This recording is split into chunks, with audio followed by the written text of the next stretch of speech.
चरबीची गाठी होत्या, तुम्हाला ऑपरेशन करावं लागणार.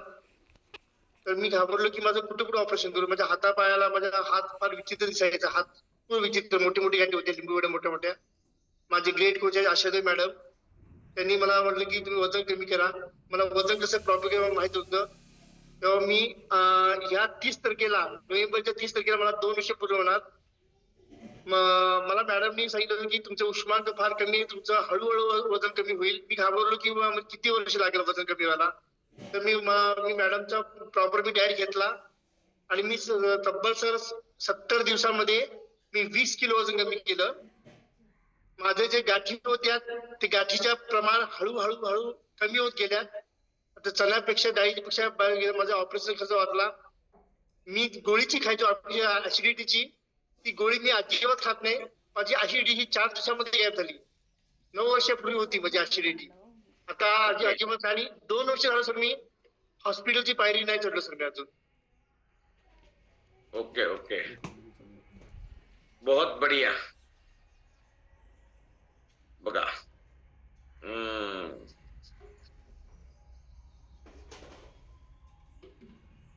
किती वर्षापासून तुम्हाला टॅबलेट होते ऍसिडिटीची? सर 9 वर्षापूर्वी सर, 9 वर्षापूर्वीपासून. 9 वर्षापासून ऍसिडिटीला घेऊन जगत होतात.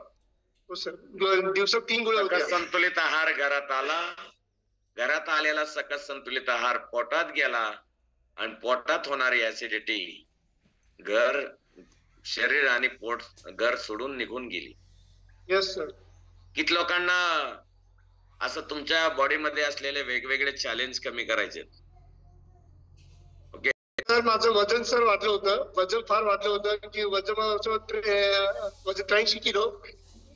70 दिवसामध्ये 20 किलो वजन कमी केलं मी. माझं पोट वाढलं होतं, भरपूर पोट वाढलं होतं, पोट पूर्ण गेलं. माझ्या हाताला, पोटाला, पाठीला चरबीची गाठी होत्या, मोठ्या मोठ्या, म्हणजे एवढ्या मोठ्या मोठ्या गाठी होत्या. हात माझा फार विचित्र दिसायचा. डॉक्टर म्हणले की ऑपरेशन करा म्हणून. माझ्या हळूहळू मी सकस संतुलित आहार घेतला सर मी, आणि माझ्या जी हाताचे जी गाठी पुरे विरघळून गेल्या. Yes yes yes. ऑपरेशनचा वेळेस खर्च होता, ऑपरेशन डॉक्टर ऑपरेशन करायला मला म्हणले. हाताला मला होतं 7-8 गाठी होत्या, पोटाला होत्या, पाठीला होत्या, पूर्ण गेल्या. खूप छान. हा सरांमध्ये झालेला बदल हा त्यांचा वैयक्तिक बदल आहे. व्यक्तिपरत्वे प्रत्येकाचा बदल होऊ शकतो. 100% सकस संतुलित आहार खाणाऱ्या प्रत्येक माणसामध्ये काही ना काहीतरी पॉझिटिव्ह बदल होतो. खूप खूप धन्यवाद मनोज गवळी सर, तुमच्याशी संवाद साधून खूप छान वाटलं. धन्यवाद. आपला टाइम झालेला आहे, आता जवळपास 7:30 वाजलेले आहेत. ओके, तर आज आपण इथे थांबूया आणि उद्या मी बार्शी या ठिकाणी आहे, सोलापूर जिल्ह्यात.